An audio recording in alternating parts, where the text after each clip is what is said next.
Dante Rossi stared at his reflection in the bathroom mirror, tracing the scar that ran from his temple to his jawline. A permanent reminder that trust was a luxury he could not afford. At 42, he had built himself into a formidable real estate developer in Boston, constructing his empire through calculated risks and an unwavering resolve that both impressed and intimidated those around him. "Daddy, look what I made." Noah burst into the bathroom, his 9-year-old enthusiasm cutting through Dante's brooding. The boy held up a detailed model skyscraper constructed from popsicle sticks. Dante's stern expression softened, the only transformation anyone ever witnessed in him these days. "That's impressive craftsmanship, Noah. You've got an architect's eye," he said, ruffling his son's hair, noting how the boy had inherited his dark eyes, but thankfully not the coldness that had settled in them over the years. "Mom said it was just a bunch of sticks," Noah's smile dimmed. "Your mother does not always appreciate vision," Dante replied carefully, buttoning his tailored shirt. "Keep building. Remember what I told you. Success is just failure that ran out of oxygen." Noah recited, beaming with pride at remembering his father's mantra. From downstairs, Veronica's voice cut through their moment. "Noah, your tutor's here." Dante checked his watch 15 minutes early like every Thursday for the past month. A pattern he denoted but had not yet addressed. Later that evening, Dante sat in his home office reviewing property documents when Veronica appeared in the doorway. At 38, she remained striking, blonde hair falling in practiced waves. Her figure maintained through rigorous discipline at exclusive fitness studios. "Terrence called again," she said, referring to her father. "He wants us at the lake house this weekend." Dante did not look up. "I have meetings." "Of course you do," the acid in her tone was barely concealed. "You know he's not well, Dante. The doctors gave him 6 months at most." "I'm aware of your father's prognosis," Dante replied evenly. "I'll join you Saturday afternoon." Veronica lingered, her posture stiff. "Why do you always have to be so difficult? Dad's the only reason you have half the properties in your portfolio. Your father saw potential in me when others did not," Dante conceded, finally meeting her gaze. "Unlike the rest of your family who still see me as the orphan street fighter who somehow tricked his way into the Harrington dynasty." "That was 20 years ago," Veronica sighed. "Mother's just traditional." "Traditional," Dante repeated with a humorless smile. "Is that what we recalling Priscilla's particular brand of contempt these days?" Veronica's phone chimed. She checked it and Dante did not miss how her expression changed, a softening, a slight flush rising to her cheeks. "That sprint about tomorrow's charity committee," she explained too quickly. "I should call her back." Dante nodded, returning to his documents.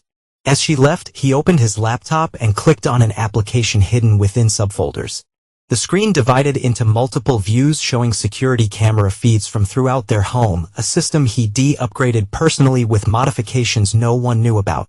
That night, while Veronica slept, Dante stood at their bedroom window watching as headlights briefly illuminated the street before turning off halfway down the block. He checked his watch, 2:17 a.m., and made a note in the small black book he kept locked in his desk. "Third Thursday this month. Same time pattern." Dante did not believe in coincidences. He believed in patterns, and this one had become unmistakable. The Harrington Lake House stood as a monument to old New England money, a sprawling cedar and stone structure overlooking private shores. Dante navigated his Aston Martin up the winding drive, noting the collection of vehicles already parked in the circular courtyard. He recognized his mother-in-law's Bentley, his brother-in-law's Range Rover, and a midnight blue Tesla he had not seen before. Noah bounded from the car the moment it stopped. "Dad, Uncle Leo brought his new boat." "Go ahead," Dante nodded, watching his son race toward the dock where figures moved about a sleek vessel. He grabbed his weekend bag and headed inside, bracing himself for the performance ahead. In the great room, Terrence Harrington sat near the stone fireplace, a blanket across his legs despite the summer heat. Once imposing at 6'3", the cancer had whittled him to a shadow, yet his eyes remained sharp as they found Dante. "You late," Priscilla Harrington announced before Dante could speak, her voice carrying the clipped tones of Boston's elite. "We've already had lunch." "I had business to conclude," Dante replied simply, crossing to shake his father-in-law's hand. Terrence's grip remained surprisingly strong. "The waterfront deal? Signed this morning. 20% below asking." A ghost of a smile touched the older man's lips. "That's why I backed you when you came to me with nothing but ambition and my daughter on your arm. You see value where others see risk." Priscilla's disapproval radiated like heat. "Yes. Well, Veronica's in the kitchen with Dominic. He brought those pastries you like from Providence. Dominic? Dante questioned, his face revealing nothing though his mind catalogued the information. Dominic Sinclair, Terrence explained. My new portfolio manager, brilliant young man, been helping reorganize my affairs since the diagnosis. Dante nodded, filing away this new piece of information. I should say hello to my wife, he said, pushing open the heavy door that led to the kitchen. In the kitchen, Veronica stood laughing with a man Dante placed in his mid-30s, athletic build, casually expensive clothes, the confidence of someone accustomed to approval. Their conversation halted abruptly as Dante entered. Dante? Finally. Veronica's smile seemed genuine enough, but her eyes held something guarded. This is Dominic Sinclair, Dad's new financial advisor. Dominic extended his hand. Pleasure to meet you, Mr. Rossi. Your reputation precedes you. Does it? Dante's grip was measured as he assessed the man. Funny. I have not heard of you. I was with Goldman until last year, Dominic replied smoothly. Terrence recruited me personally to help organize his estate. Complex situation, I am sure. Dante released his hand. And the Tesla out front? Yours. Something flickered across Dominic's face, surprise perhaps at the directness. Yes. Recent upgrade. Performance or long range? Dante asked casually. Performance. I value responsiveness. Dante smiled thinly. Do not we all? Later, Dante found Terrence alone in his study, reviewing documents. You should be resting, Dante noted, closing the door behind him. I'll rest when I am dead, Terrence set aside his papers, which my oncologist assures me will be sooner rather than later. Dante poured 2 fingers of scotch for each of them. How's the pain? Manageable with enough morphine to tranquilize a horse. Terrence accepted the drink. But I did not ask you in here to discuss my deterioration. How's Noah? Top of his class. Building constantly. He has your engineering mind. Pride flickered across Terrence's face. And Veronica? Dante measured his response. Busy with her committees and social obligations. Terrence studied him over the rim of his glass. You know, when you married my daughter, many questioned my judgment, including my wife. He's using her to climb, they said. They were not entirely wrong, Dante acknowledged. I did not want more than life had offered me. But you've given back more than you've taken, Terrence countered. The way you've grown my investments, the opportunities you've created, and you've given me a grandson who makes me proud. He paused. You remind me of myself before all this. He gestured to the opulent room. How so? I did not inherit the Harrington fortune.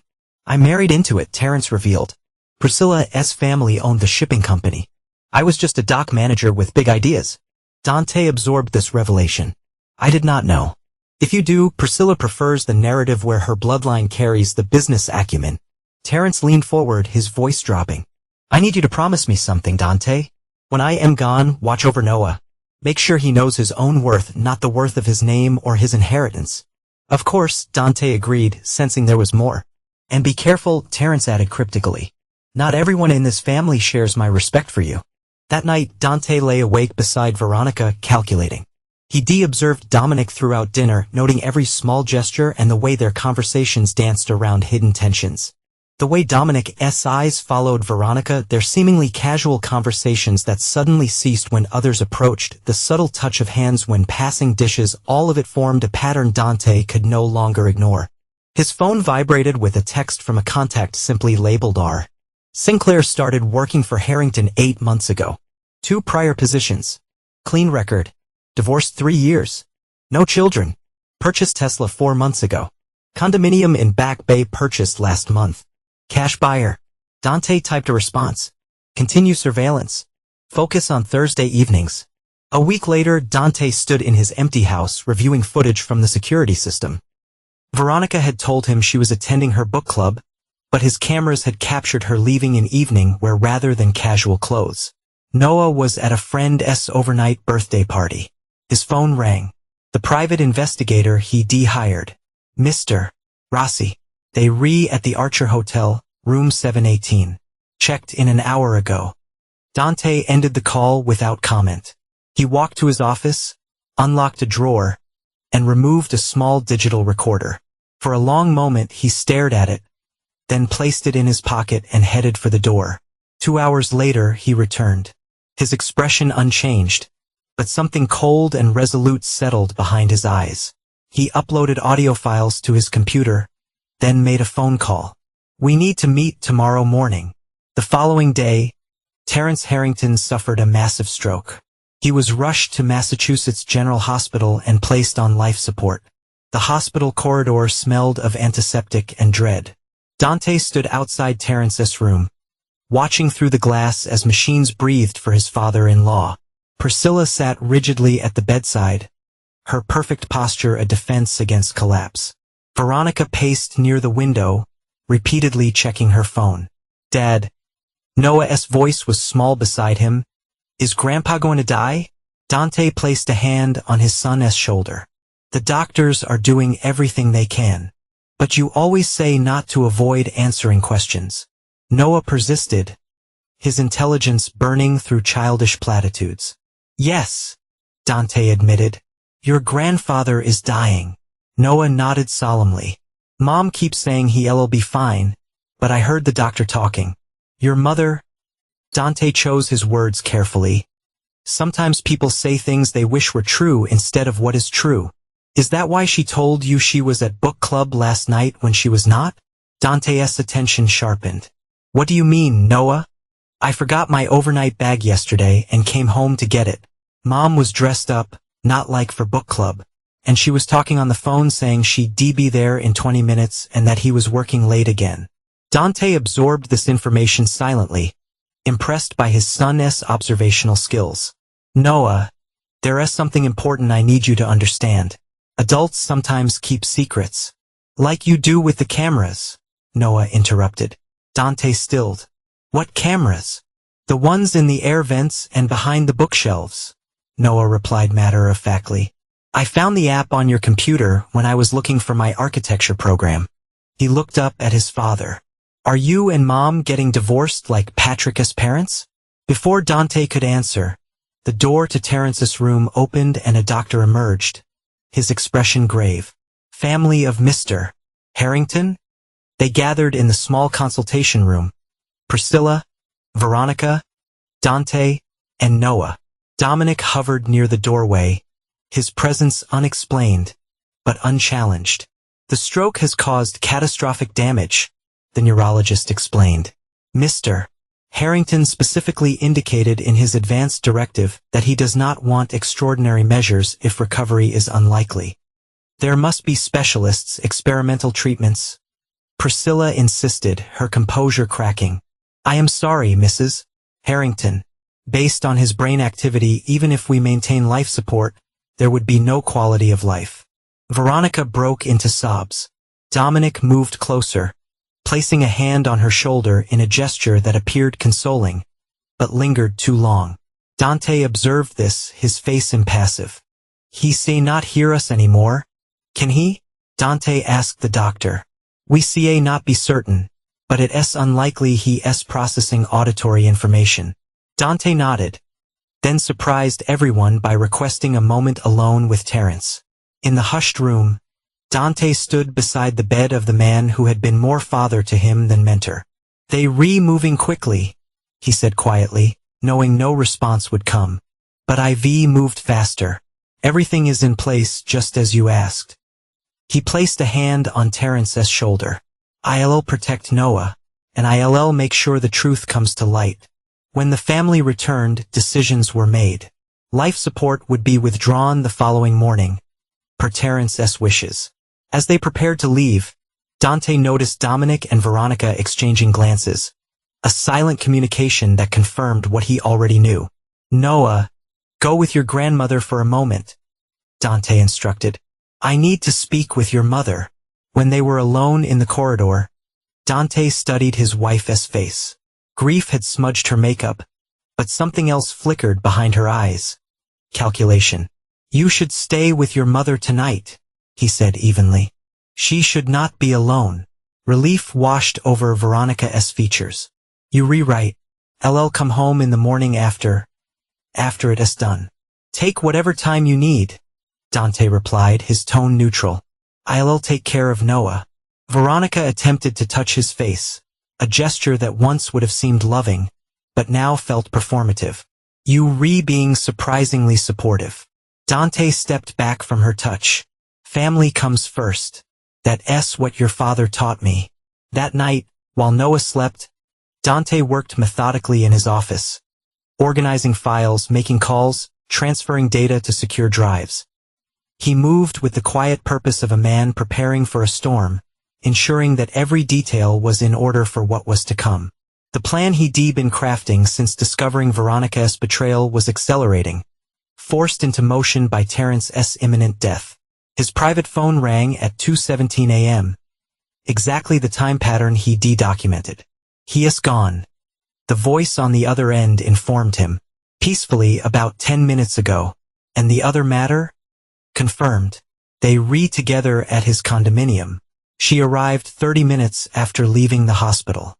Dante ended the call, allowing himself a moment of genuine grief for Terrence before returning to his preparations. On his computer screen, a folder labeled Testament contained subfolders organized with military precision. He clicked on one labeled Contingencies and began typing. 3 days later, Terrence Harrington was laid to rest in a private ceremony at the family mausoleum. Dante stood stoically with Noah at his side, observing how Dominic had positioned himself as the family's supportive friend, hovering particularly close to Veronica. After the service, Maxwell Porter, Terrence's longtime attorney, approached the family. "The will reading will take place at my office on Friday at 2 p.m., he announced. Mr. Harrington was very specific about the timing, and that all family members must be present. Priscilla sniffed dismissively. "Dante hardly qualifies as family." "On the contrary, Mrs. Harrington," Porter replied evenly. "Mr. Rossi is explicitly named as an essential attendee." As they dispersed to waiting cars, Noah tugged at Dante's sleeve. "Dad, I need to tell you something." "What is it?" Dante crouched to his son's level. "Before Grandpa got sick, he gave me something to keep safe," Noah whispered. "He said not to tell anyone but you, and only after he was gone." Dante's interest sharpened. "What did he give you?" "A flash drive," Noah replied. "He said it was important for when the vultures start circling." Dante's expression remained neutral, even as pieces clicked into place. "You did well to keep it secret, Noah. Where is it now?" "Hidden in my Lego Millennium Falcon, the one no one's allowed to touch." "Perfect hiding place," Dante nodded approval. "Let's go home and take a look at what Grandpa wanted us to have." That evening, after inserting the flash drive into a secure laptop, Dante and Noah watched as Terrence Harrington's face filled the screen, healthier than he'd been in months, eyes clear and determined. "Dante, if you re-watching this, then I'm gone and the plan is in motion." The recording began. "Noah, my boy, you re-seeing this because your father trusts your intelligence and discretion, rare qualities in a child your age." Terrence shifted in his chair. "I've known for some time that certain family members have been plotting to ensure my estate bypasses you, Dante. What they do not know is that I've been several steps ahead of them. There's another video, the one for the will reading. This one is just for you too." He leaned closer to the camera. "Noah, your mother and others may say terrible things about your father in the coming days. Do not believe them. Everything he's done has been with my knowledge and blessing." The recording continued for several more minutes, Terrence outlining meticulous instructions and revelations that made even Dante raise his eyebrows in surprise at his father-in-law's foresight. When it ended, Noah looked up at his father. "Grandpa knew Mom was being mean to you. Your grandfather was very observant," Dante replied carefully. "Like you. And now we have to be ready for the will reading." "Yes," Dante confirmed, ejecting the flash drive. "But I need you to do something difficult. For the next few days, we need to pretend we do not know anything." Noah nodded solemnly. "Like spies." "Exactly like spies," Dante agreed, noting how his son's intelligence and loyalty mirrored his own, traits that would serve him well in the storm to come. The days following Terrence's funeral brought a shift in the Harrington family dynamic. Priscilla hosted continuous family gatherings at her Beacon Hill mansion, events to which Dante received pointedly late invitations. "Do we have to go?" Noah complained as Dante adjusted his son's tie before one such dinner. Great Aunt Philippa always pinches my cheeks and calls me poor fatherless boy even though you right there. We go because appearances matter, Dante explained patiently. And because information is power. At these gatherings, Dante observed how Veronica had seamlessly integrated Dominic into family conversations. He noted how Priscilla consulted Dominic on financial matters that should have been directed to him. Most tellingly, he cataloged the subtle touches, private smiles, and strategic departures that Veronica and Dominic thought went unnoticed. Dante maintained his composed facade while gathering intelligence. He recorded conversations, documented interactions, and carefully observed which family members aligned themselves with which factions. His years navigating Boston's cutthroat real estate market had taught him to identify vulnerabilities, knowledge he now deployed against his own family. For days before the will reading, Dante arrived at the Harrington investment office unannounced. He bypassed Priscilla's new executive assistant hired suspiciously quickly after Terrence's death and walked directly into what had been his father-in-law's office. Dominic looked up from behind Terrence's desk, surprise quickly masked by a practiced smile. Dante, what brings you by? Interesting choice of seating, Dante remarked, noting how Dominic had already moved personal items into the space. Just reviewing some files for Priscilla, Dominic replied smoothly, standing. She asked me to organize Terrence's pending deals before the transition. Transition, Dante repeated, remaining by the door. Fascinating term for inheritance disputes. Dominic's smile tightened. No one's disputing anything. The family is simply preparing for continuity. And where exactly do you fit into this family as continuity? Dante asked, his gaze unwavering as the room seemed to tighten with tension. Dante asked directly. I was Terrence's trusted advisor, Dominic replied, a hint of defensiveness creeping into his tone. Priscilla has asked me to continue in that capacity. Among other capacities, I imagine, Dante commented, watching discomfort flicker across the other man's face. Tell me, Dominic, does your financial expertise extend to property seizures? Asset redistribution? Or are those Veronica's contributions to your pillow talk? The facade cracked momentarily, shock and anger flashing in Dominic's eyes before he regained composure. I do not know what you think you know. I know everything, Dante interrupted calmly. The question is not what I know. It's what I plan to do with that knowledge. He turned to leave, then paused. One more thing. The West End Heights project that's been giving you trouble? Terrence wanted environmental studies completed before breaking ground. You'll find the documentation in the third drawer, left side. Dominic's expression confirmed Dante's suspicion. He'd been searching for exactly those papers. How did you? Unlike you, Dante replied, I actually listened when Terrence spoke. That evening, Dante found Noah in his room, meticulously working on a detailed sketch of what appeared to be the family tree. What's this project? Dante inquired, sitting beside his son. Not for school, Noah admitted. I am tracking who talks to who at great-grandma's dinners. See? He pointed to lines connecting different names. These people always agree with each other, and these ones never talk directly. Dante studied the diagram with genuine admiration. You've been paying close attention. Like you taught me, Noah nodded. I also heard something yesterday when I was supposed to be playing in the garden. What did you hear? Uncle Leo told Mom that everything's arranged for Friday and that the bastard would not know what hit him. Noah looked up with concern. They were talking about you, were not they? Dante nodded, impressed by his son's perception. Yes, they were. Are they going to take all Grandpa's money away from us? Noah asked directly. They were certainly planning to try, Dante acknowledged. But we have Grandpa's video, Noah reasoned. And you already knew what they were doing. Yes, Dante confirmed. Which gives us an advantage they do not realize we have. Noah considered this. Like in chess, they think they're about to checkmate, but you've seen 10 moves ahead. Pride swelled in Dante's chest. Exactly like that. Noah hesitated, then asked, Mom does not really love us anymore, does she? The directness of the question caught Dante off guard. He considered softening the truth, but remembered his promise never to lie to his son. Your mother loves you, Noah. But sometimes adults make choices based on what they want rather than what they should do. And she wants to be with Mr. Sinclair instead of us, Noah concluded. It appears that way, Dante agreed. Noah nodded, surprisingly composed. Is that why you put the tracker on her car? And why you have the recordings? Dante raised an eyebrow. You've been very observant. I saw you under her car last month, Noah explained. And I found the voice recordings when I was looking for my game controller in your office. Rather than admonishing his son, Dante made a decision. Noah, there are things happening that are complicated. Adult problems. But you've shown me that you understand more than I've given you credit for. I am not a baby, Noah stated firmly. No, you're not, Dante agreed. Which is why I am going to tell you something important.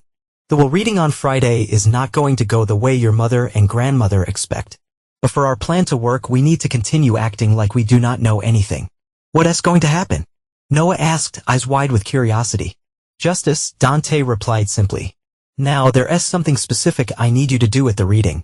Thursday evening, the night before the will reading, Dante sat in his parked car 3 blocks from Dominic's Back Bay condominium. Through binoculars, he watched as Veronica's Mercedes pulled into the private garage beneath the building. His phone buzzed with a text from our subject. Be arrived at location. Will maintain surveillance until morning as instructed. Dante started his car and drove to a different destination, a modest apartment building in Somerville. He took the elevator to the 3rd floor and knocked on door 314. Maxwell Porter, Terrence's attorney, opened the door, appearing unsurprised. Right on time. Come in. The apartment was clearly not Porter's residence, but a temporary space, minimal furniture, no personal touches. A secure briefcase sat on the dining table alongside several folders. Is everything prepared? Dante asked, declining Porter's offer of a drink. Exactly as Terrence instructed, Porter confirmed, opening the briefcase to reveal documents and a sealed USB drive. The official will that everyone expects and the video addendum that no one does. Except you, of course. And Noah, Dante added. Porter raised an eyebrow. You've involved your son in this? Noah involved himself, Dante explained. He's more perceptive than most adults I know. Like father, like son, Porter remarked, resealing the briefcase. Terrence spoke highly of the boy. Dante nodded. He's the reason I am proceeding with this plan rather than handling matters more directly. Understanding passed between the men. Porter had known Dante long enough to recognize the dangerous edge beneath his controlled exterior. Your restraint is commendable, Porter observed. Given what they've planned for you. I prefer precision to passion, Dante replied. Terrence taught me that. Porter handed him a sealed envelope. He asked me to give you this privately the night before the reading. Said you'd know when to open it. Dante pocketed the envelope without examining it. Has anyone attempted to contact you about tomorrow? Porter nodded grimly. Veronica's reached out twice, as has Priscilla and Dominic, though he tried to disguise his number. He looked at Dante intently. They've asked about last-minute changes, asset lists, even tried to get a private viewing of the will. I've deferred all requests per Terrence's wishes. Dante allowed himself a faint, satisfied smile. Good. Tomorrow, we give them exactly what they deserve. Priscilla called 3 times, Porter confirmed, asking pointed questions about Terrence's true intentions and whether certain documents could be reviewed beforehand.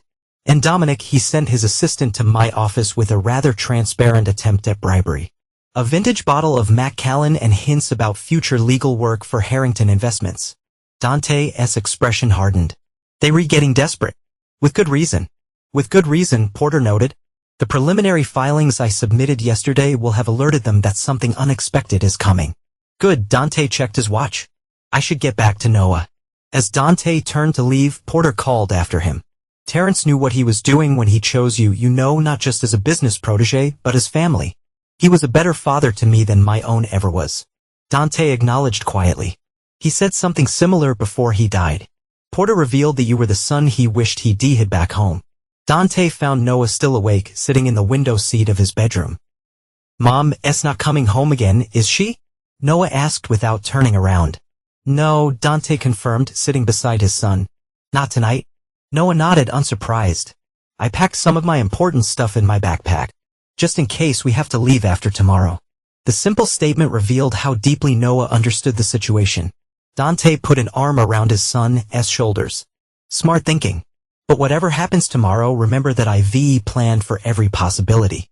Even if they try to take everything away. Especially then, Dante assured him. Trust me, Noah, by this time tomorrow, everything will be different, but you and I will be fine. After Noah finally fell asleep, Dante retreated to his office and opened Terrence's envelope. Inside was a handwritten letter and a small key. The letter read, Dante, if you rereading this, then tomorrow's reckoning is at hand. The enclosed key opens a safety deposit box at Commonwealth Trust.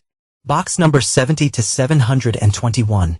Inside you'll find what you once told me was your greatest regret. Proof of what happened to your family when you were just a boy.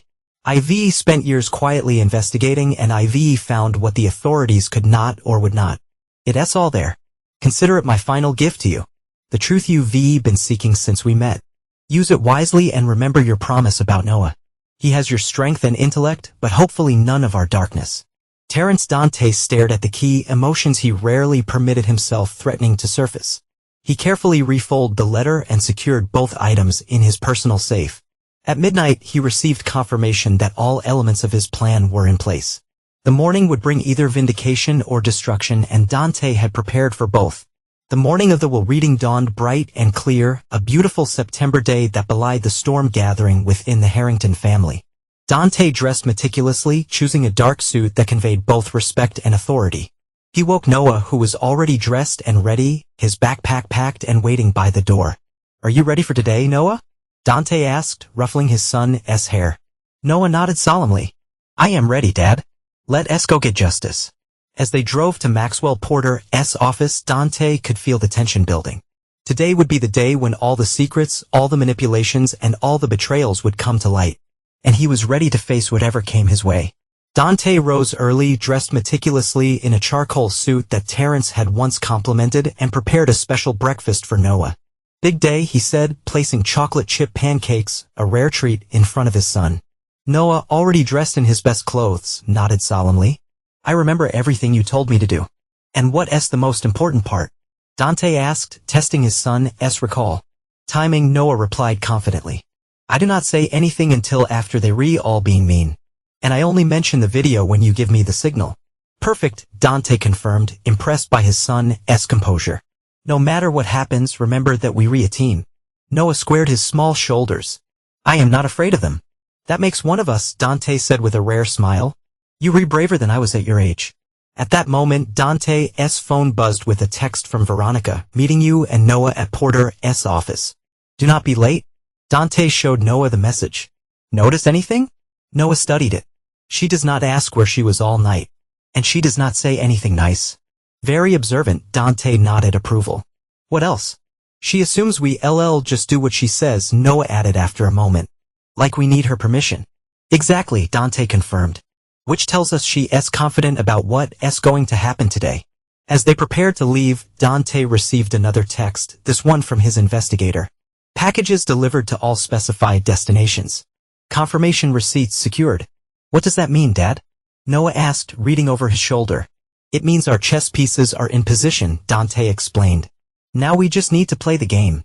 The offices of Porter Legal occupied the 14th floor of a downtown high-rise. Prestigious but understated, much like Maxwell Porter himself. When Dante and Noah arrived, the reception area was already filled with Harrington family members, all dressed in expensive morning attire that somehow managed to appear fashionable rather than somber. Priscilla Harrington sat regally in the center of the room, holding court like a queen among subjects.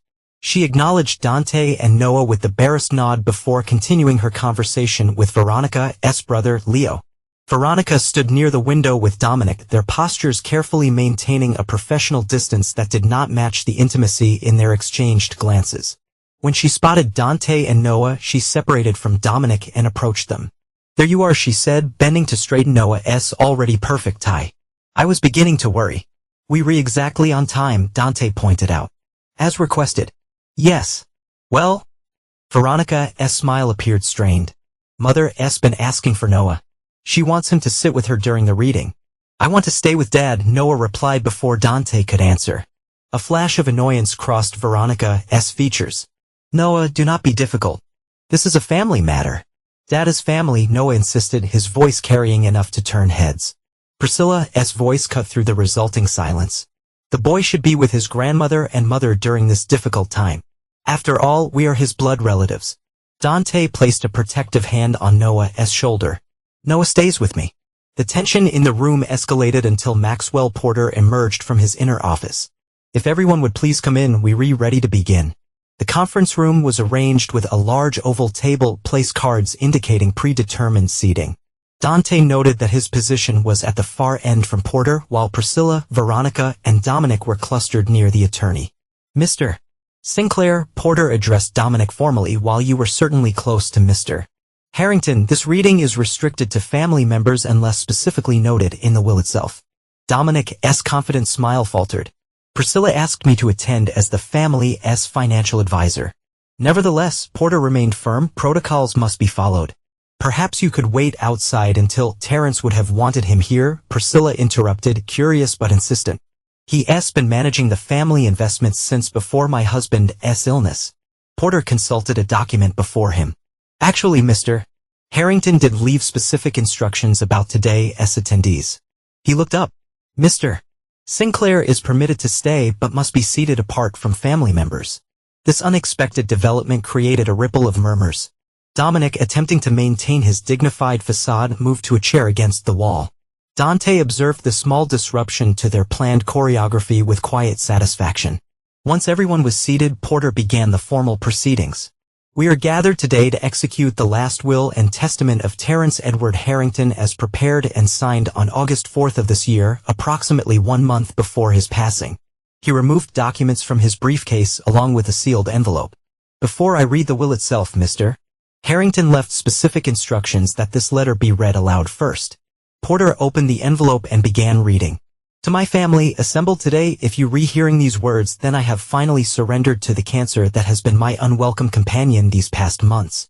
I wish to thank each of you for your presence in my life, though some of you have brought more comfort than others during my final days. Priscilla shifted uncomfortably as Porter continued. I have built Harrington Investments from a modest shipping company into a diversified corporation worth billions. The question of succession has weighed heavily on me, particularly as I observe the various ambitions and machinations around me as my health declined. Porter paused, glancing up briefly before continuing. I have made my decisions with clear mind and purpose, considering not just what each of you wants, but what you truly deserve. Some may be surprised, others outraged, but my decisions are final. The room was silent, anticipation thick as everyone braced for what was to come next. The tension in the room thickened as Porter set aside the letter and lifted the official will.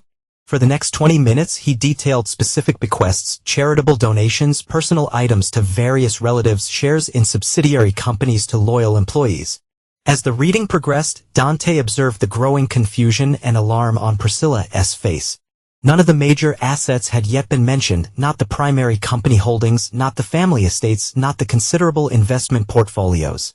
Finally, Porter reached a section titled Primary Disposition of Assets. The room fell completely silent. With respect to Harrington Investments and all associated holdings, properties, and financial interests comprising the primary family fortune, I hereby bequeath control as follows. Porter cleared his throat. 51% ownership shall transfer to my grandson, Noah Terrence Rossi, to be held in trust until his 25th birthday. Until such time, voting control of these shares shall be exercised by his father, Dante Alessandro Rossi, who shall also receive direct ownership of 15% of company shares. Gasps and mutters erupted around the table. Priscilla's face drained of color while Veronica's eyes widened in shock. The remaining 34% shall be divided among family members as follows: 20% to my wife, Priscilla, and 14% to my daughter, Veronica. This is outrageous. Priscilla slammed her hand on the table. Terrence would never leave the majority of our family company to that opportunist. Mother, please. Veronica attempted to calm her, though her own face showed barely concealed fury. Porter continued reading, unfazed by the outburst. I make these allocations with full awareness of their implications. Dante has demonstrated the business acumen, strategic thinking, and ethical standards required to shepherd Harrington Investments through the coming decades until Noah is prepared to assume leadership. He'll get nothing. Dad hated her, Veronica burst out, gesturing wildly toward Dante. Her composure completely shattered. This CA not possibly be legal, her mother laughed bitterly. Even your kid knows he's worthless. Around the table, various Harrington relatives nodded in agreement, years of simmering resentment toward the outsider who demarried into their fortune finally finding a voice. Dante remained perfectly still, his expression unreadable as the hostility in the room focused entirely on him. Noah pressed closer to his side, watching the adults with a composure beyond his years. As the chaos escalated, Porter attempted to restore order. If you allow me to continue, no. Priscilla interrupted. This is obviously a forgery. Terrence told me explicitly that he was leaving everything to me with Veronica as successor. We discussed it extensively during his final weeks. That's right, Veronica agreed desperately. Dad would never leave the company to Dante. He was just a charity case. Someone Dad felt sorry for. The room was a storm of accusations and disbelief, the entire Harrington legacy thrown into turmoil by the man who had predicted every move. Amid the growing disorder, Noah suddenly stood up, his small voice cutting through the noise with surprising authority. You forgot the video he recorded. The room fell silent as all eyes turned to the child. Maxwell Porter's expression revealed nothing. What video are you referring to, Noah? The one Grandpa made before he died, Noah replied steadily. He told me about it. He said people might say mean things, but that the truth was in the video. Dante placed a supportive hand on his son's shoulder as Veronica stared at her son in confusion. Noah, what are you talking about? She demanded. There's no video. Porter intervened smoothly. Actually, Mrs. Rossi, there is. He removed a sealed USB drive from his briefcase. Mr. Harrington recorded a video addendum to his will with explicit instructions that it be played only after the initial reading and only if there were objections. This is absurd, Dominic spoke up from his position against the wall. A convenient video appearing just as Dante's position is threatened. The video was recorded, notarized, and sealed in my presence, Porter replied coldly. Its authenticity is beyond question. He connected the drive to a laptop which projected onto a screen at the end of the conference room. The lawyer hit play and the room fell silent as Terrence Harrington's face appeared on screen, gaunt but clear-eyed, his voice stronger than it had been in his final days. Terrence Harrington's image filled the screen, his familiar office at the lake house visible in the background. Unlike the private recording Dante and Noah had viewed, this Terrence appeared formal, almost judicial in his bearing.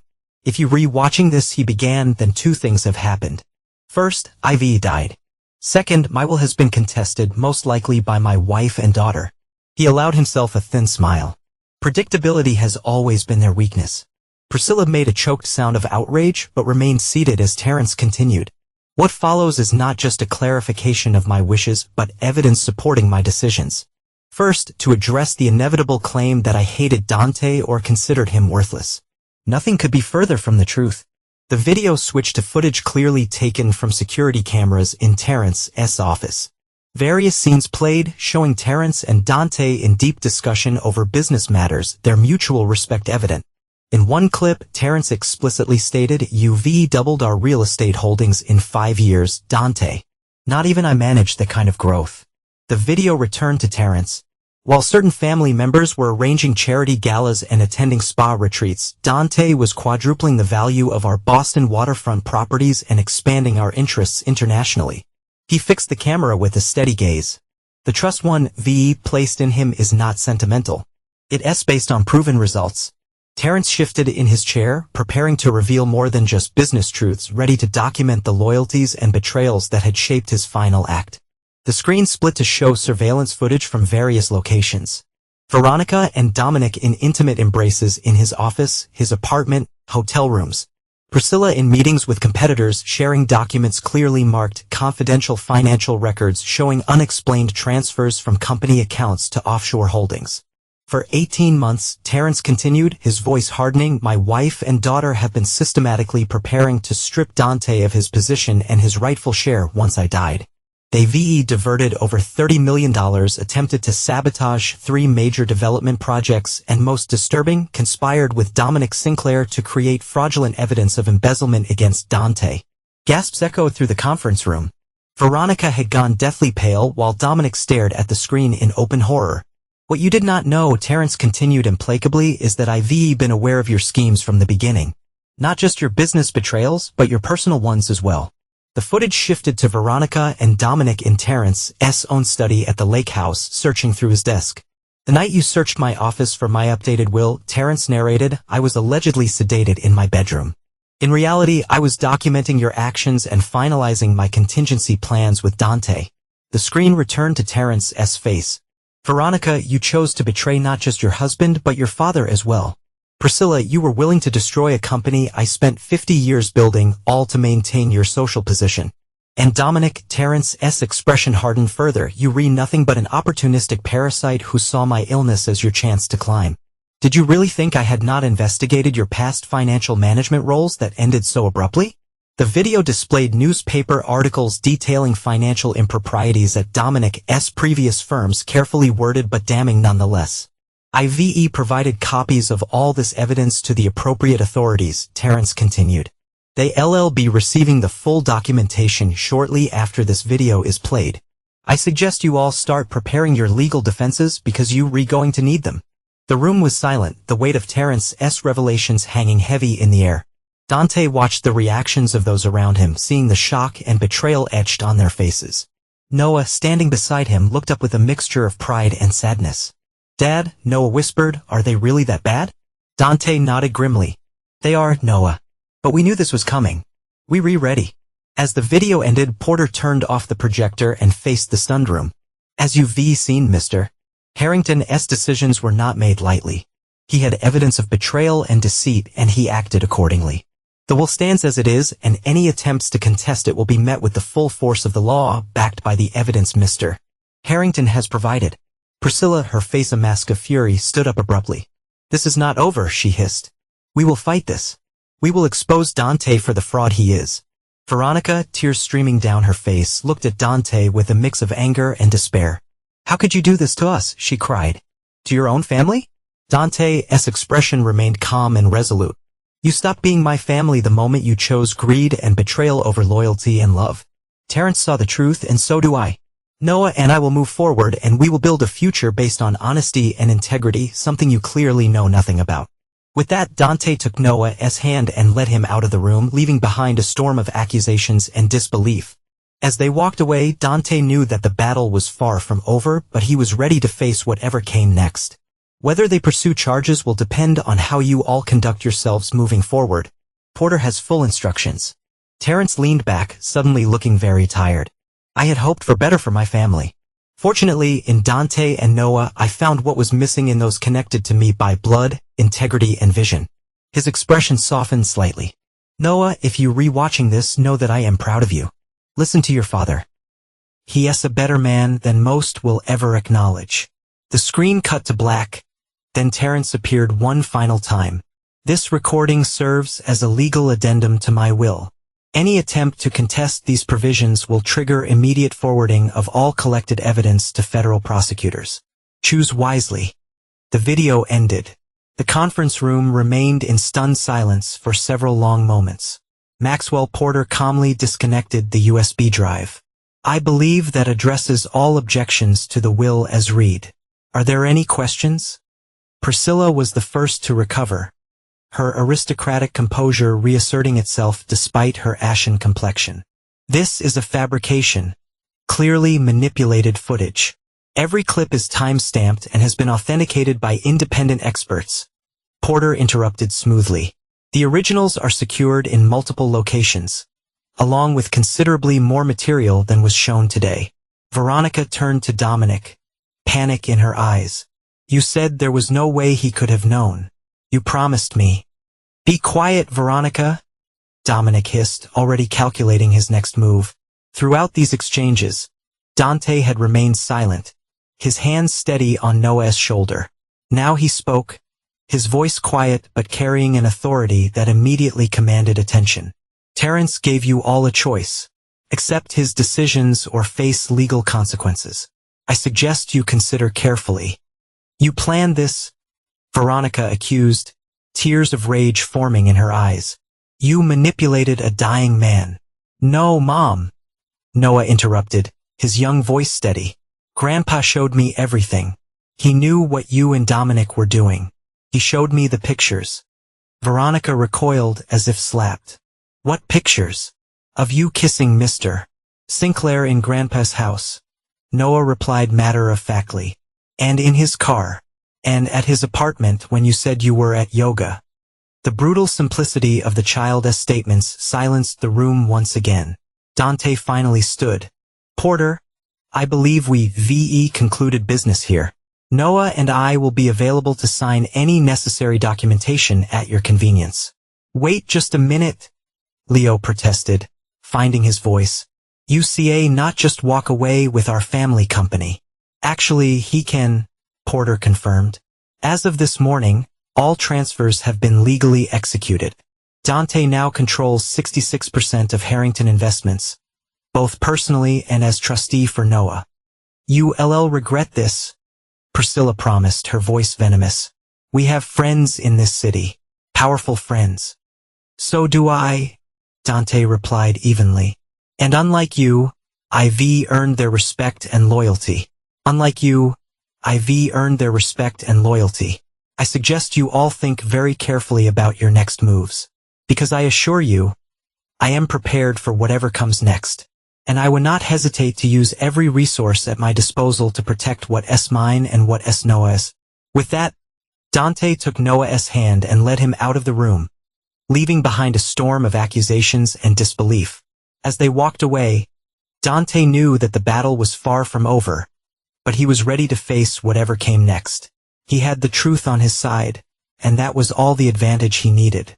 And unlike yours, mine are not fair with her allies interested only in your social connections. He turned to Noah, ready to go. Noah nodded, gathering his backpack. As they moved toward the door, Veronica made a desperate lunge for her son. Noah, you see not leave with him. Am your mother. Dante smoothly intercepted her. Custody arrangements will be addressed separately, Veronica. I suggest you retain counsel. You think you can take my son? She hissed, abandoning all pretense of dignity. After everything you've done, I've done nothing except protect Noah and honor Terrence's wishes, Dante replied coldly.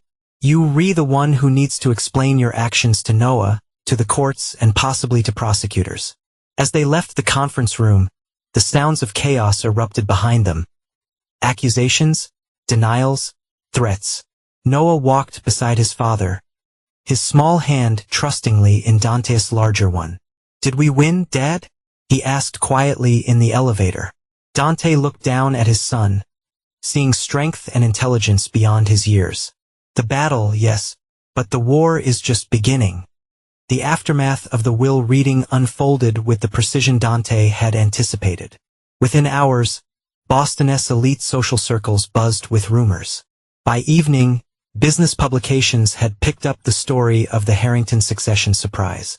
Within days, Harrington Investments announced a restructuring under new leadership. Dante moved methodically, implementing changes he and Terrence had planned for months. He installed trusted executives, reviewed all ongoing projects, and ordered comprehensive audits of departments where Priscilla or Veronica had exercised influence. At home, changes were equally swift. The morning after the will reading, Dante had the locks changed and security systems upgraded. Veronica's personal items were packed by a professional service and delivered to Dominic's condominium. She has not even called, Noah observed on the third day, watching from the window as another delivery of his mother's belongings was loaded into a van. She has been busy, Dante explained neutrally. Her lawyer has been in contact with mine. In truth, Veronica had called, not to speak with Noah, but to alternately threaten and attempt to negotiate with Dante. He had recorded every conversation, directed all substantive matters to his attorneys, and refused to engage with her emotional manipulations. A week after the will reading, Dante sat in Terrence's former office, now his, reviewing reports when his assistant announced Maxwell Porter's arrival. The vultures are circling, Porter informed him without preamble, setting a folder on Dante's desk. Priscilla has engaged Sullivan from Bradshaw and Sullivan. Veronica's using Patricia Morgan. Expensive choices. What are they pursuing? Dante noted, unsurprised. Priscilla wants the will invalidated, claiming undue influence and diminished capacity. Standard playbook, minimal chance of success, given Terrence's precautions. And Veronica? Dante asked, already knowing the answer. She's focusing on custody. She's claiming you an unfit parent, that you manipulated Noah, and that she's the rightful guardian. She's also trying to paint you as a criminal, using Dominic's past to imply you involved in some kind of conspiracy. Dante's expression darkened. Let her try. We have the evidence and we have the law on our side. Terrence made sure of that. Porter nodded. True. But these battles will be ugly. They'll drag Noah through the mud, try to turn public opinion against you, and use every dirty trick in the book. Are you prepared for that? Dante stood, his resolve unshakable. I am prepared for whatever they throw at us. Noah and I will face this together, just as we faced everything else. And we'll come out stronger on the other side. Because that's what Terrence would have wanted. That's what Noah deserves. And that's what I am going to give him. Porter shrugged. Veronica is focusing on custody of Noah. Dante's expression hardened. Her grounds. She's painting you as a manipulative, controlling figure who turned both Terrence and Noah against her through systematic, psychological tactics. Porter removed documents from his folder. She's also alleging that your obsessive surveillance creates an unhealthy environment for a child. Interesting approach, Dante mused, showing no outward concern. And Dominic? Keeping his head down publicly, while quietly liquidating assets. He's preparing to disappear if necessary. Dante nodded. As expected. What about the investigations Terrence initiated? The SEC has opened a preliminary inquiry into the offshore transfers. The FBI has requested interviews with several board members regarding the confidential information Priscilla shared with competitors. Porter paused. They'll be contacting you next week as a person of interest. Strictly formality. Given your cooperation with Terrence's documentation efforts. In the custody situation, Dante asked, his tone cautious. Porter's expression grew more serious. That's potentially more challenging. Regardless of Veronica's behavior, courts generally favor maternal custody rights unless there's clear evidence of unfitness. Her attorneys will argue that marital infidelity does not equate to parental unfitness. I am aware of the standard precedents, Dante acknowledged. But this is not a standard situation. No, it is not, Porter agreed. The recordings Terrence made of Veronica discussing Noah are concerning. Her comments about him being just like his father, and probably already plotting against me, suggest a troubling attitude toward the child. Dante's jaw tightened almost imperceptibly. Those recordings were made when? Throughout the past year. Terrence was thorough in his documentation. Ensure Judge Lancaster receives those recordings directly, Dante instructed. She handles most high-profile custody cases in this district and has a particular interest in cases involving parental alienation. Porter raised an eyebrow. You've researched the judiciary extensively. I've prepared for every contingency, Dante confirmed. Veronica would not take Noah from me. Later that afternoon, Dante left the office early to attend Noah's parent-teacher conference, an obligation Veronica had typically handled. Ms. Winters, Noah's fourth-grade teacher, appeared slightly surprised to see him. Mr. Rossi, thank you for coming. I was expecting Mrs. Rossi. My wife is unavailable, Dante replied simply. I'll be handling Noah's school matters moving forward. The conference was productive with Ms. Winters praising Noah's academic performance while expressing concern about recent behavioral changes, increased watchfulness, reluctance to participate in group activities, detailed note-taking about classmates' interactions. It's almost as if he's cataloging information, she explained hesitantly. When I asked him about it, he said he was gathering intelligence like Dad teaches me. Dante smiled gently, reassured by his son's resilience mingled with concern for how much had changed. Noah's had a lot to process recently. I'll make sure he finds more balance, thank you for bringing it to my attention. Dante nodded thoughtfully. Noah's been through significant changes recently. His grandfather's death and some family restructuring have been difficult. I'll speak with him about appropriate school behaviors.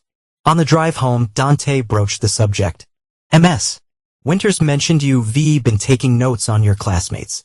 Noah did not appear surprised or embarrassed. I am practicing observation skills. There's a time and place for different skills, Dante explained carefully. School is for learning and social development. But you always say information is power, Noah countered. It is, Dante acknowledged. But how we gather that information matters. Sometimes being too obvious about watching others makes them uncomfortable, which actually reduces what you can learn. Noah considered this. So I should be more subtle. Despite himself, Dante smiled. Let us focus on being a fourth grader for now. The advanced intelligence gathering can wait a few years.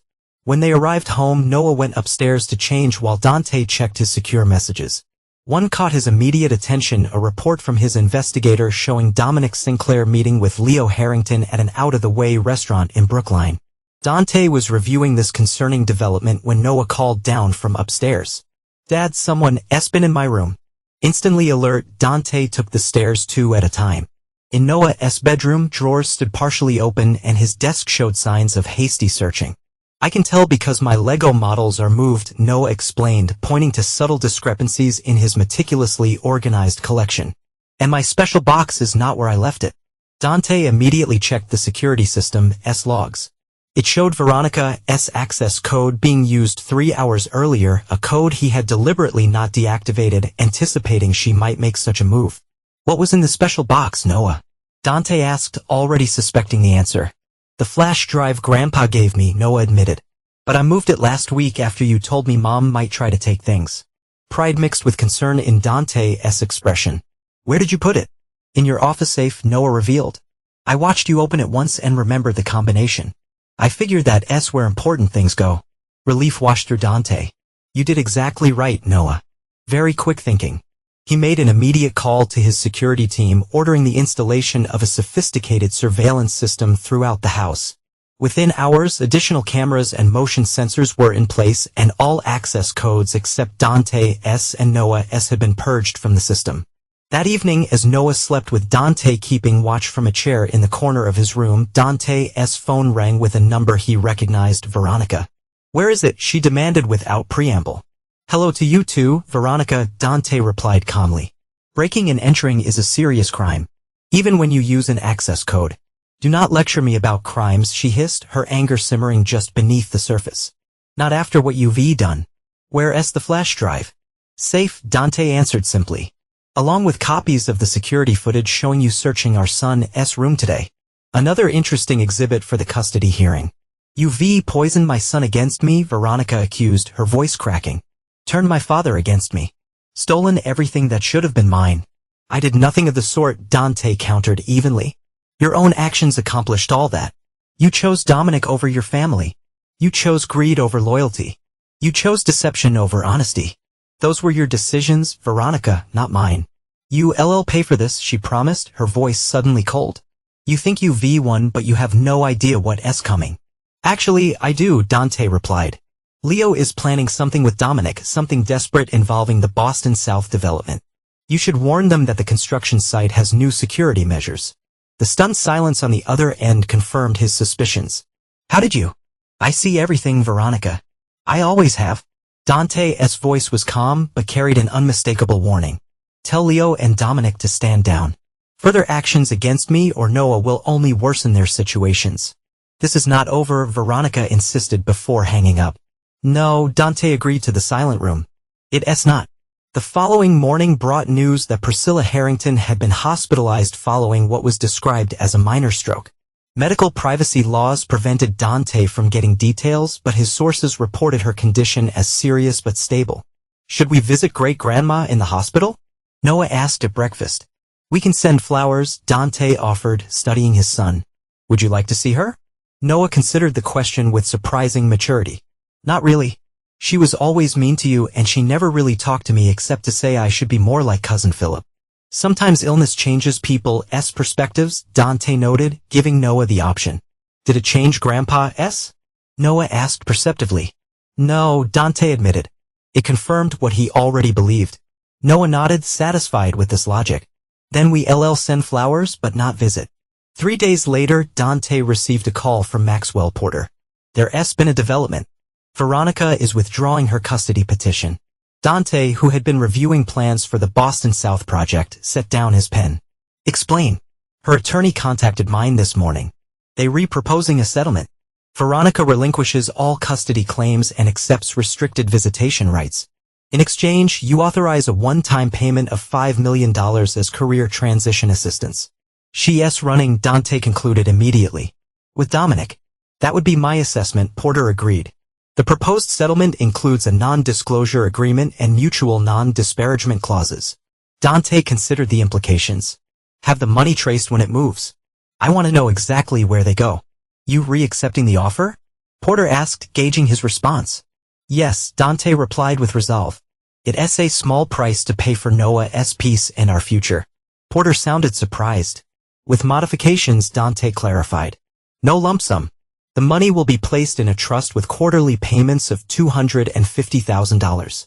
Payments cease immediately if she attempts contact with Noah outside the supervised visitation parameters. That's actually quite generous, Porter observed. It's not generosity, Dante corrected. It's insurance. As long as she's receiving payments, she'll comply with the restrictions. The moment she receives a lump sum, she becomes unpredictable. After ending the call, Dante spent several minutes in thought before summoning his assistant. Cancel my appointments for the rest of the day and contact Noah's school. I'll be picking him up early. 2 hours later, father and son stood at Commonwealth Trust, where Dante used Terrence's key to access safety deposit box number 70 to 721. Inside was a sealed envelope labeled simply Rossi family. What is it, Dad? Noah asked, sensing the moment's importance. The truth about my parents, Dante explained quietly. Something Grandpa Terrence found for me. That night, after Noah was asleep, Dante finally opened the envelope. It contained police reports, private investigator findings, and newspaper clippings related to the car accident that had killed his parents when he was 11. An accident that had never seemed truly accidental to the orphaned boy. The documents confirmed what Dante had suspected for decades. The brake lines had been cut. The crash had been orchestrated by business rivals of his father's small construction company. Names were listed, evidence outlined, connections exposed, all leading to a prominent Boston family whose patriarch had died just 3 years earlier, taking accountability to the grave. Dante read every document twice, then carefully resealed them. Justice in that matter had become impossible. But Terrence's final gift had at least provided closure. It also reinforced for Dante the importance of protecting Noah from those who would cause him harm, no matter who they were. 3 months after the will reading, Boston experienced its first major snowfall of the season. Dante stood at his office window watching the flakes accumulate on the streets below as his phone rang with a call he'd been expecting. It's done, his investigator reported. They took the bait.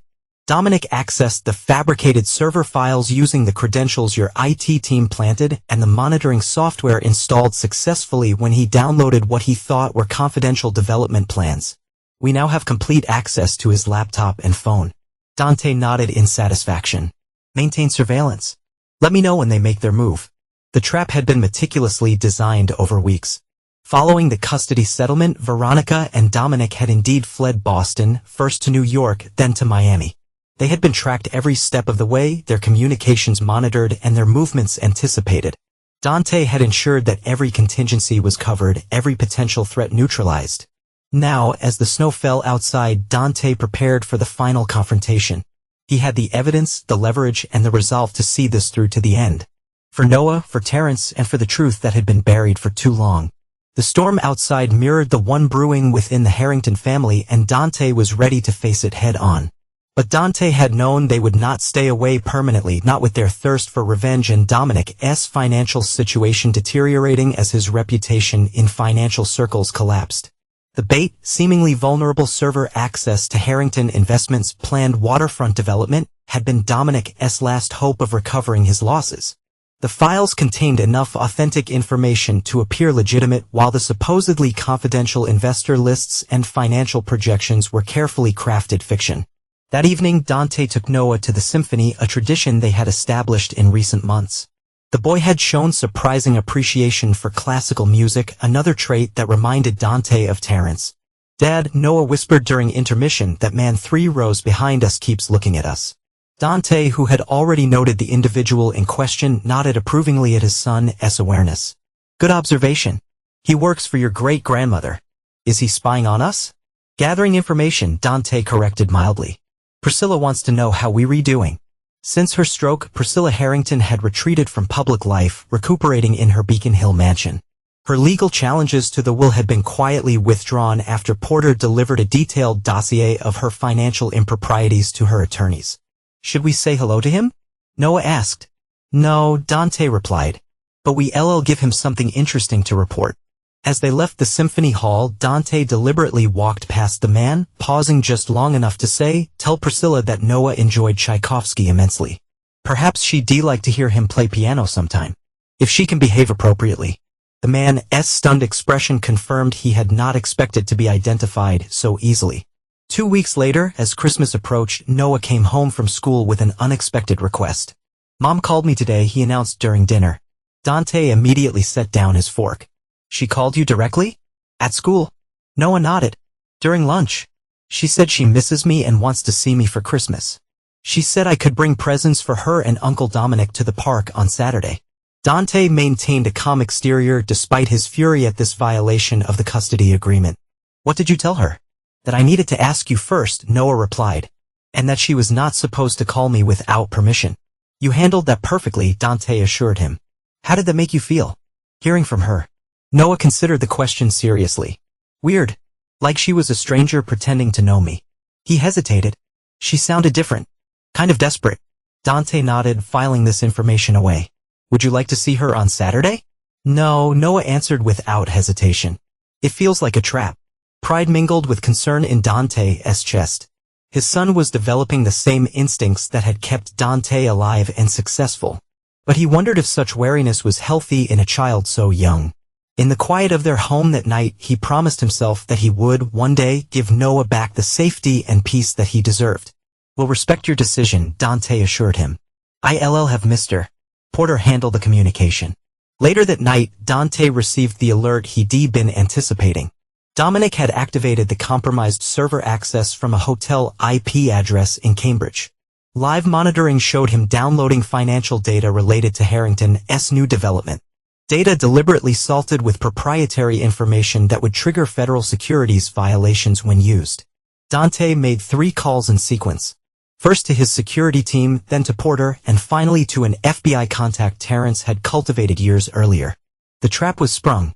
At dawn, federal agents arrested Dominic Sinclair in the lobby of the Cambridge Royal Hotel.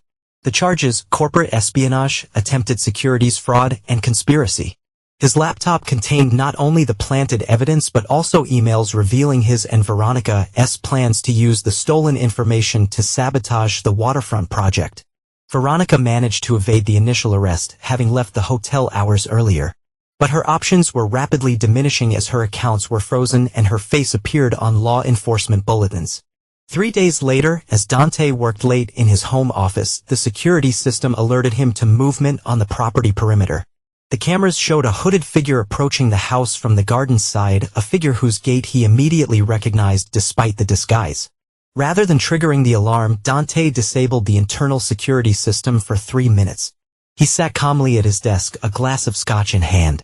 As Veronica slipped in through the garden door, using an old service key she must have kept, she found him waiting. "You should have changed all the locks," she said, her voice hollow with exhaustion and defeat. "I knew you'd find a way in regardless," Dante replied evenly.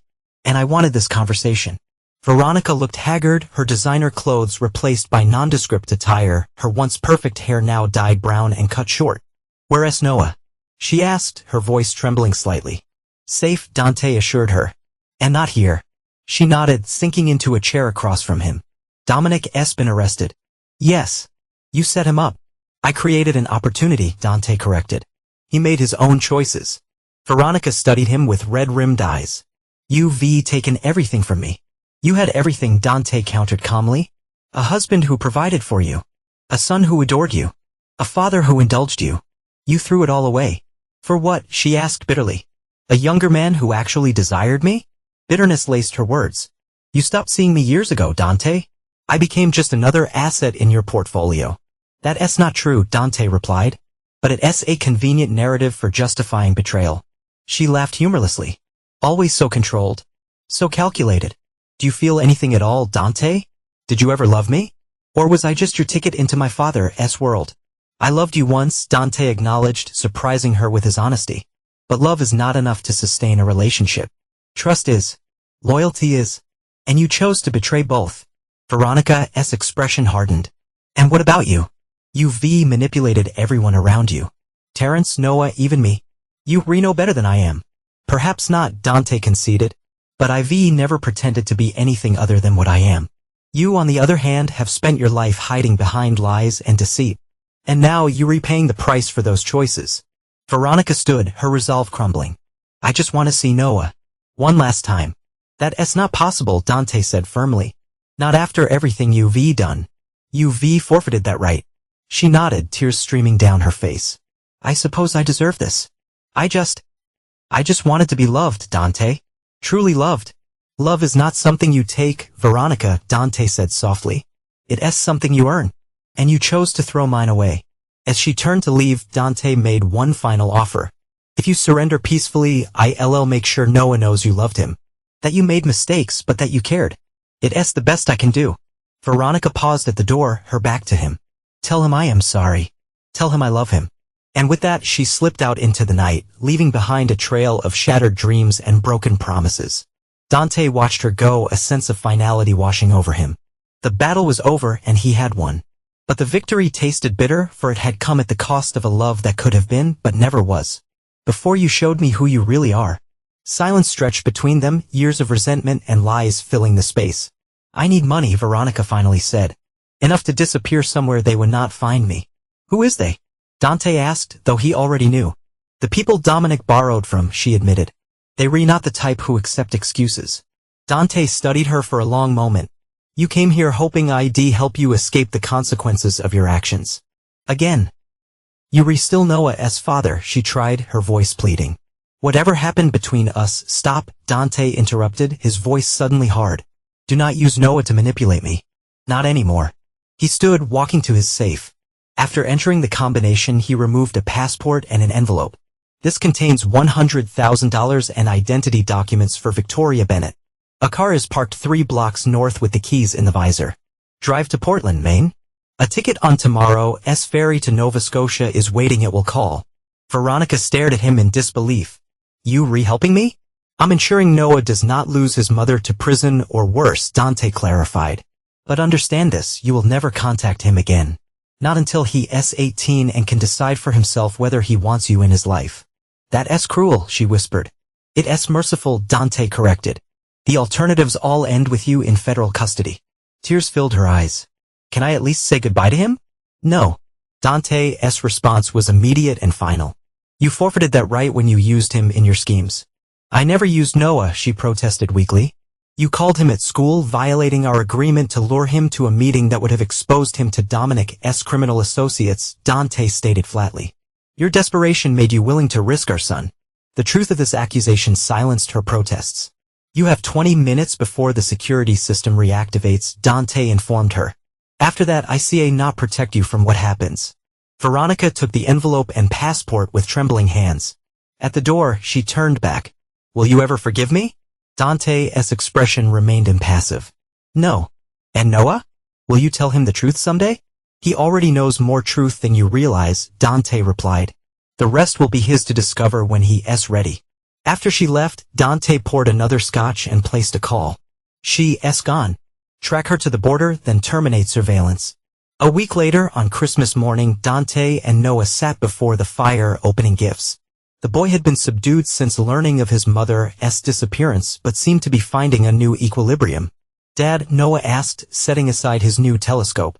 Is Mom ever coming back? Dante considered his answer carefully. Not for a very long time. If ever. Noah nodded, processing this. Because of what she did with Mr. Sinclair. Partly, Dante acknowledged. And because some mistakes not be undone. Like Grandpa dying. Yes, Dante agreed. Some things, once broken, stay broken. Noah was quiet for a moment. Then, looking up at his father, he said, but we can still fix us, right? Are you sad about Mom? I'm sad about what could have been, Dante admitted. But I do not regret the decisions I've made to protect us. Me neither, Noah declared with surprising certainty. We read better without people who lie to us, right? Dante looked at his son, so young yet so perceptive, already developing the ruthless clarity that had defined his own life. He felt a moment of concern about the path ahead, but also fierce pride. Right, he confirmed. We build our lives with people we can trust. Everyone else is just passing through.